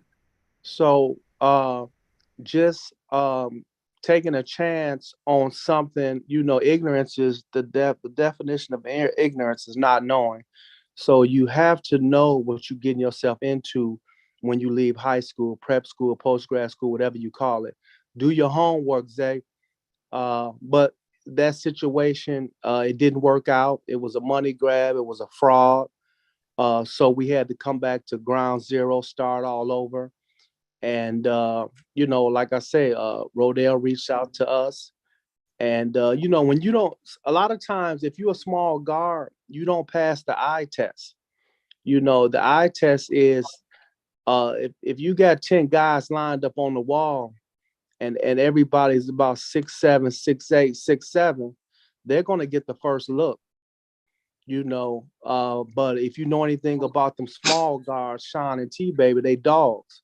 But am I gonna choose somebody? I want somebody 6'7" that can do what the 6 foot guard can do. That's what it is. So a lot of the recruiting is favor and who you know, hands down. You have to have somebody speak on your behalf for a smaller guard who doesn't have the exposure. That's just my experience. But with that being said, he's at a place where they want him. He's 5 games in, he's starting. So I'm happy. He's getting a free education. So I have no complaints. I can't complain over spilled milk. It is what it is. Yeah, Hey, for us, speaking of dogs, I'm gonna tell y'all a real quick story. Then we gotta go to the next question. We played Sean and T Baby matched up against each other in Indianapolis. What was Team Illinois versus Team Illinois? Yeah. And that was, I ain't gonna lie to you, both of y'all, that was kind of exciting to see both of them go at it like they did. Hey, you know what? They both stole the show, but more importantly, after that, and even to this day, they're friends. Sean just called me the other day. You watching T Baby? I said, I'm watching them. So to compete at that level, like they have, and there have been times where they played and they shoved each other, and they got in each other's face, and but guess what? At the end of the day, it's respect, and they support each other, and that, to me, you can't teach that. Hey, so I'm gonna tell you what kind of a dude T Baby is, right? So we play that game, right, and we win that game. So now we're getting ready to go down to it was supposed to be Vegas. It ended up being Utah. So we getting ready to go down to Utah, and then Paris had all of them in the gym over on 49th at Overton.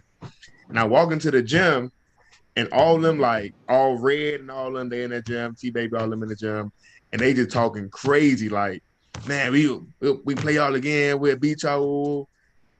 T Baby was the only one that came out and said, I don't know what they talking about. We were supposed to lose that game. We got our coach and we got our play.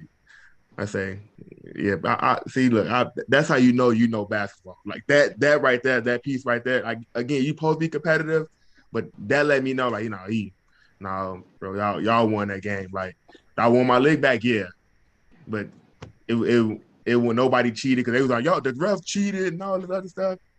T Baby shot 40 free throws.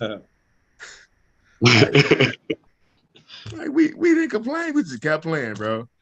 Like they kicked Jeff out. They tried to kick Chin out. Oh my God, bro. But that was man.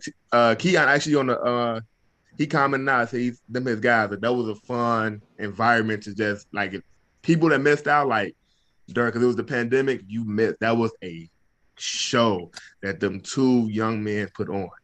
Like that was a true testament of that was Sean's, like I wish it wasn't the pandemic because that right there would have solidified Sean's coming out party. Because that was like we knew who T was, we knew who Sean was, but like T was T, right?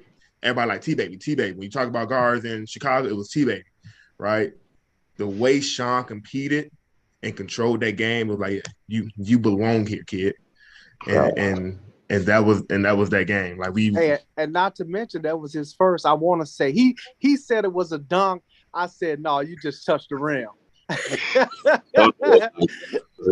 He got out. He was hyped. He did it. Yeah, but but you know what? Hey, special shout out to Keon, man. That brother, that was the first day I met that brother, man. And that young man is hungry, young and hungry, and he's in the gym, bro. He puts in the work. So, man, good luck to him and Longwood, man. I'll be rooting for you, Coach.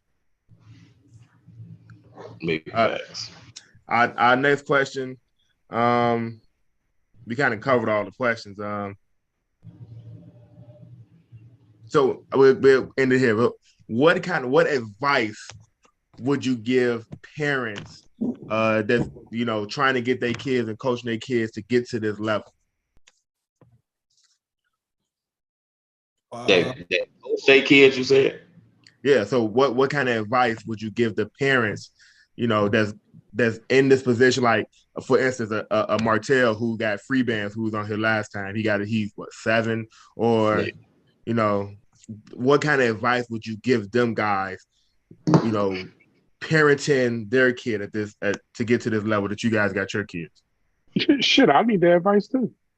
I need that advice too. Bag off. Hey man, let me tell you something. You have to at some point in time, you got to bag off, man.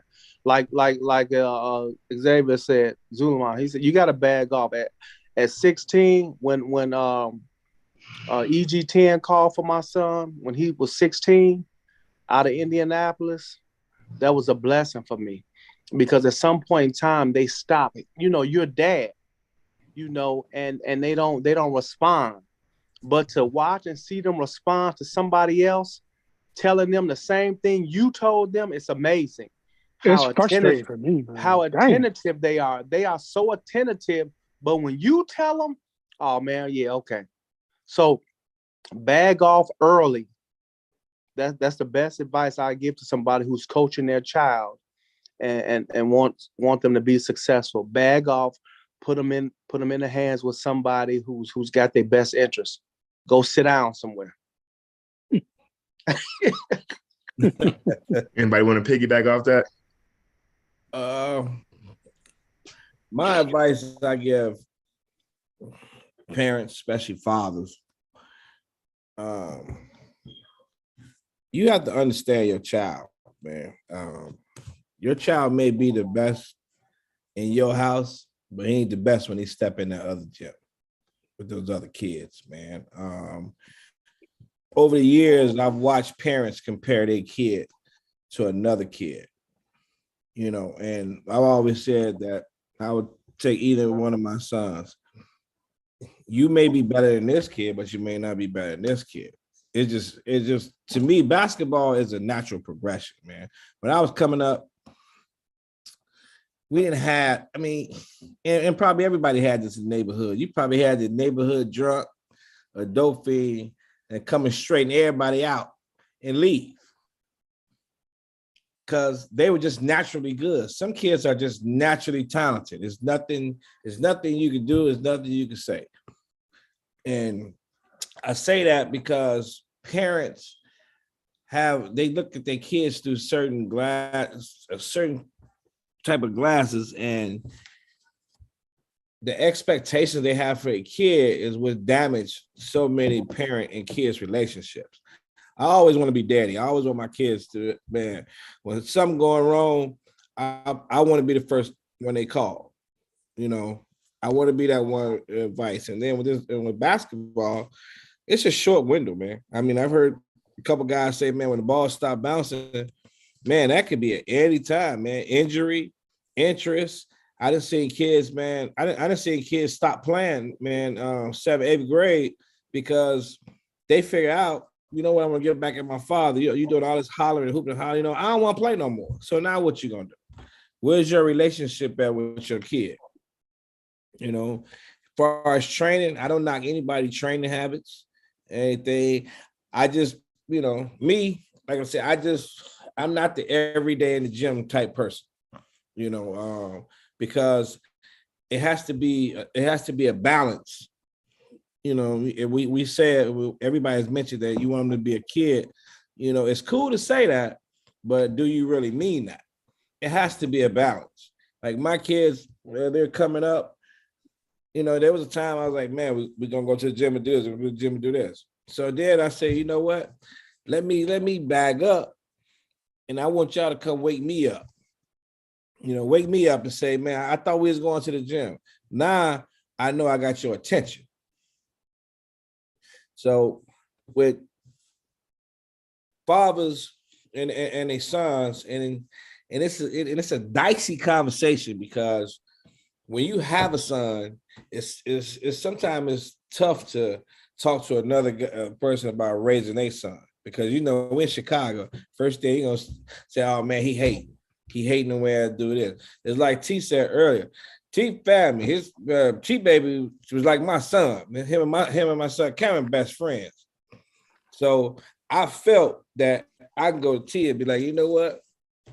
He's straight. I mean, it's just natural progression with him.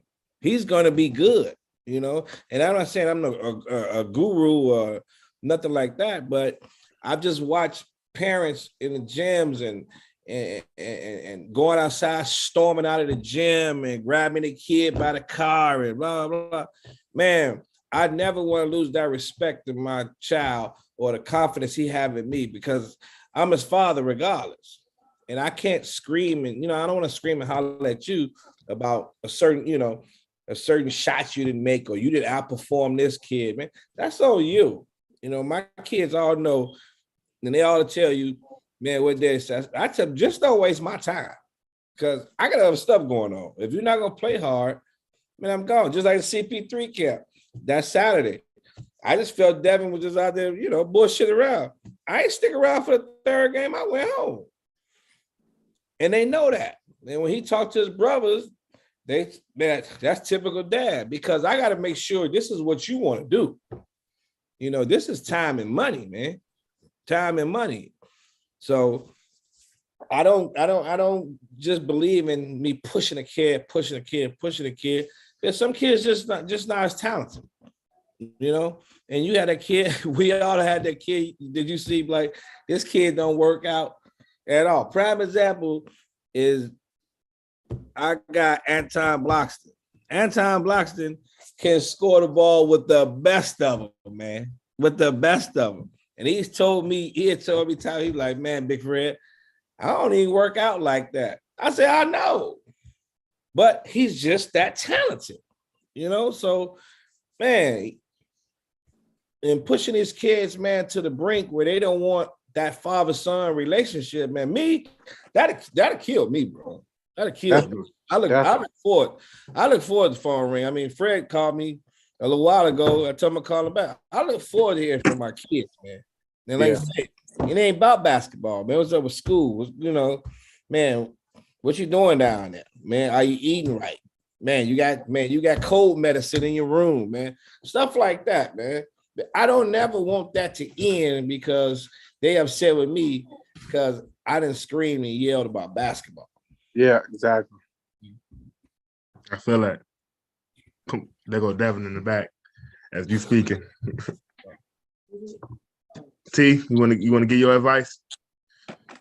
Man, just pretty much like what Big Fred said, man. Like, you know, and then I mean, just speaking up, I want to speak to more of the younger parents coming up, maybe like that's younger with younger kids, like, because we go through a different situation than I feel like the older parents. Like if you're a little older and got older kids, or however it may be, if you're just an older parent bringing up your kid and got them kind of younger, you gonna probably be a little bit more patient. I feel like my situation was just completely different because I was transitioning, so it's like it goes like with me going through my transition, then no, you can't be playing around, my boy, because I really can be doing some other things, and I feel like you don't care. And it's like if I feel like you don't care, then not, why should I? So it's like anybody tell you with me, I always made him accountable for anything he do. I probably did some of the things Big Fred said, but I said I ain't got no big brothers, no, so I got one uncle, so I don't have that. I ain't no father, no nothing. So it's my first go around. So I'm just blessed that I did have people like Big Fred who could come talk to me like, nah, T, he gonna be all right, man. Like, and even if they felt like I was doing that, Big Fred, there'd be days Big Fred would just trick me and take him home with him. Like, he going to my house today, man, because I see you. So it's like, I was blessed for that. So it's like, I'll say that one thing for any parent, just don't bring your life to the kids. Let the kids develop their life. All right. Appreciate y'all for coming on. We're gonna do a quick this or that. I don't know if this one we might get the same answer as last time. Move. This or that. LeBron, MJ. Oh man, please. MJ, we gone. Well, I might as well go because I don't care about either one of them. He know who I fuck with. If you Facebook friends with me, you know who I fuck with. I'm the mom forever. Now, Fred, I feel like this because I always tell people that I feel like a trained kid is pretty much better than a kid with just on the fly. So I feel like if we gonna say Michael Jordan is the GOAT, then you got to really say Kobe Bryant is the GOAT because he trained this man every move. So it's like, man, let's be factual. Mike have never had 81 in the NBA. Kobe did. So how could you be better than me? Only thing he missing is one ring. So it's like, I totally agree with you on that one when you say that, because you know what I'm saying? Of course, I had to go watch Mike. I was a little young when he was out. I had to go watch him. But if we gonna talk about Mike, then we have to really say Kobe might be the GOAT of all time. But on the this or that, between them two, I'm MJ all day, man. LeBron, man, I'm waiting on that retirement speech, man. I'm gonna have a barbecue. but you know what we don't speak on, man, and maybe this ain't the platform to speak on, but let's start comparing them after basketball or even socially. What impact? Who has made the bigger impact on our society besides basketball? Probably LeBron. Exactly. LeBron. But that's only honestly, Mike ain't doing shit for the community. If you want to be real, but Mike ain't have social media either, though. Mike didn't have social media either, though, so you can't really. But even if he wasn't, Michael has done a lot, man. Michael has done a lot. So I'm gonna say this. Yeah, I'm gonna say this. So if you do your research, he got to have his tax write-off. He does give back. It may not be as much as in the media as LeBron, and like he's part of that social media era, right? Mike is more like, I'm gonna get my money, whatever. You know what I'm saying? So like, impersonal, man. LeBron, he know a line to cross. Impersonal. Michael is so impersonal. I'm talking about hands-on. Well, like you say, it is a different era, though. Mike. Yeah. I mean, in our era, in Mike's era, you couldn't be impersonal like this. So you know what can really happen to you. But I come from the low end. I used to see Michael Jordan over there playing softball with everybody was hooping and everything. He was pulling up to the local gyms and everything. That's what makes him. Yeah. That's what makes Michael Jordan mythical, man. Yeah. Because you just couldn't be where Michael Jordan was. Yeah. It's just what it is. Like they say, when he steps in a room or anywhere, man, he commands the room. Yeah. LeBron and them other cats, they don't do that. Yeah. They just don't have it's not a knock against them, but Michael Jordan. I was never a big Michael Jordan fan, but I do understand, man, this man was strong. His presence is strong, so I think, I mean, LeBron, he does, what he does in the community. But like I tell people too now, no, make no mistake about it. Now, a lot of that stuff is tax write-offs too. Facts. So, what he does is what he does. As long as he don't, cross the line that a couple of these other cats are crossing right now, he gonna be all right. Hey, cool. Next one, Nike, Adidas. No. Nike. I mean, you're right. Like that ain't even was that a serious question? No, man. My son is at an Adidas school, so I'm man. Please, I don't care. After he done with that school, we right back to the. Yeah. I was gonna say that's terrible for him that he got to wear Adidas. Hey, I ain't so. We're gonna speak on that real quick. When I was going through my recruiting stuff, I ain't gonna lie to y'all. That was probably one of my biggest things. Do I really got to go wear Adidas, bro? It still is. Like, I really got to go wear those, bro? Like, I don't think I'm able to go 30-something games wearing them shoes, bro. It ain't going to work. When I took the urban prep job, I talked to Tyrone Slaughter. We was talking about the whole Nike thing. He was like, man, whatever you do, go buy everything Nike. So you got to fake it till you make it. The kids, when they come in the gym, man, the first thing they look at, man, is shoes and socks, man, on these players. Now, if you can have the best deal from Adidas or Under Armour, man, them kids gonna be like, why y'all don't wear Nike? Exactly. Hey, my senior year in high school, Tim Bankston wanted to go with and one. Oh my God. Oh wow. He almost lost our whole team. Wow. Like, so you got to, so Damon Watt is Bobby Simmons' little cousin, right? At that time, Bobby was in the NBA, so he was sending Damon the custom Jordans with the 21 on. Yeah. So when we had a discussion, he was like, you can't wear those. I said, I ain't gonna lie to y'all, I'm from the transfer, bro. I'm not wearing N1s, bro. Like, what? Like, who goes to hooping those? Like, leave them to the street. Starberry. Go leave. And no knock against those people, but it was like, I got to be comfortable when I'm a hoop. That's old school, them strawberries, man. Strawberry, baby. We selling for $15. You get your pay about $15. Hey, that's $10 at Payless, right? About 20 years ago. Yo, true story. They used to sell them in Philly at this place called Fred and Berries or something like that. Yeah. The Starberries. I had every fucking color. Man.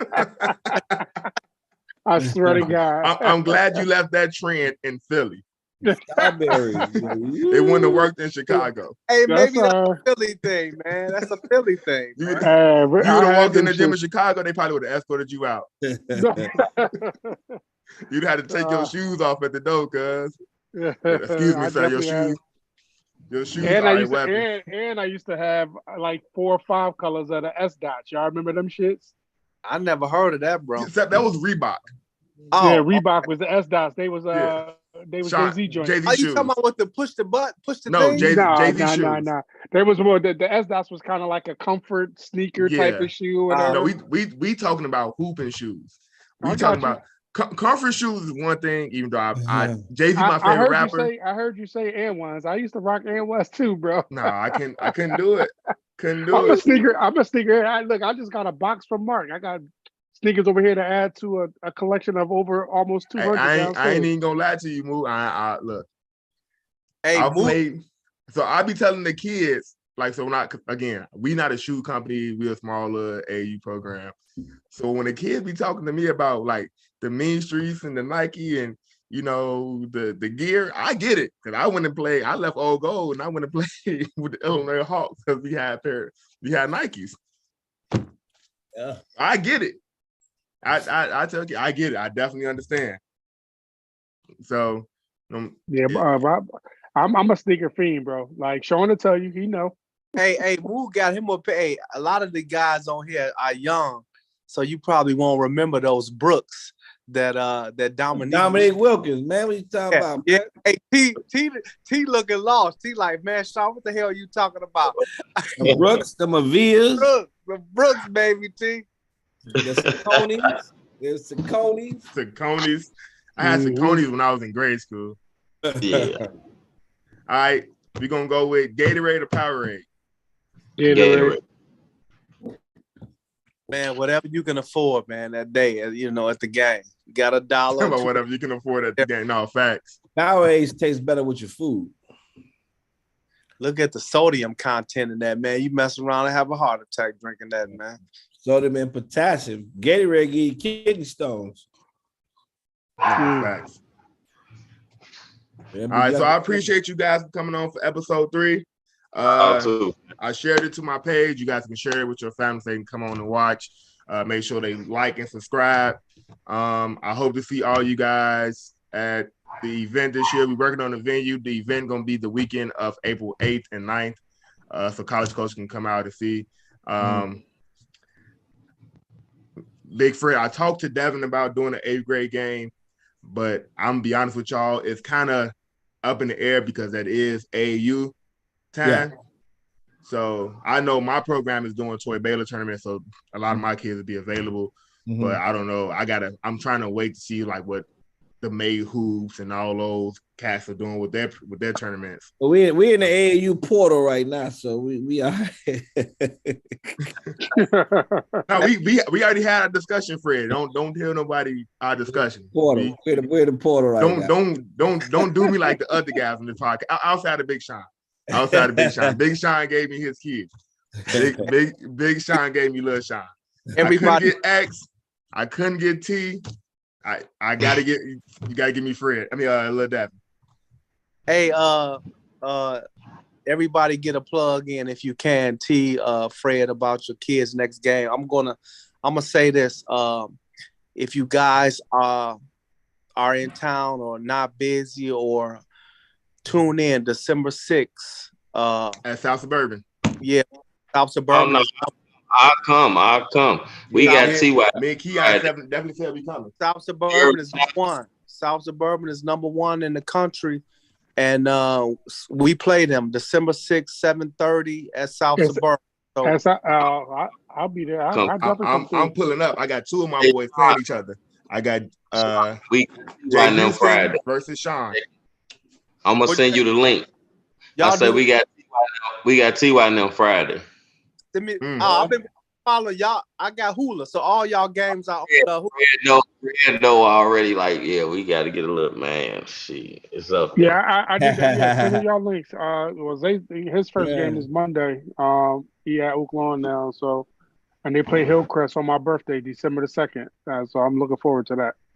Hey, and any advice we can give to Moo, man, since we've been through it 2 or 3 times, man, Moo, feel free to reach out, man, to me, Fred, or Lil T.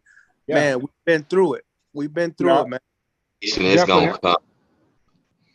Yes, sir. Definitely. You know, we think we settled on something for him, so we're gonna make that announcement on Christmas morning. But we satisfied. It's more me than him. Xavier is like a real laid back, just whatever's for him is for him type of guy. So like I've been really proud of how he's been handling the situation, because it'd be me. I'm more on edge than anything. Like, man, I know he should be having, he should get, he's this, he's that. But at the end of the day, it's who wants your child. It's who wants my child. Yeah. Oh man. I did have one question. Why do coaches always ask who else is recruiting them? Like, helping Xavier navigate responses to coaches and stuff, they always ask him, well, who else was recruiting you? And it'd be like, why the fuck does that even matter? It matters. Because they want to know who they piggyback. Like, when you ask them who else they recruit. Yeah, good. That's good, T. You're right. A lot of them, too, because they want to know if somebody in that conference is recruiting you also too, because a lot of coaches, if they miss on you, but the next school in the next state we get you and you become good, usually the assistant get fired. He only got a couple shots at that for that to happen. So they don't want to recruit no one else is recruiting.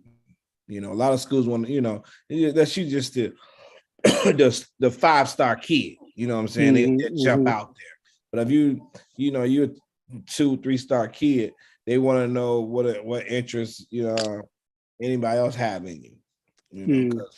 Because on the flip side, they don't want to be the one to offer you a scholarship. You say, okay, I'm gonna take it, and then you're not good. That's a good point. Yeah, that's a good point. All right, cool. Appreciate that. no problem. All right, appreciate you, gentlemen. I gotta leave All right. this building. I'll be easy, All right, man. Joe. All Yeah. right, appreciate you guys. All right. All right.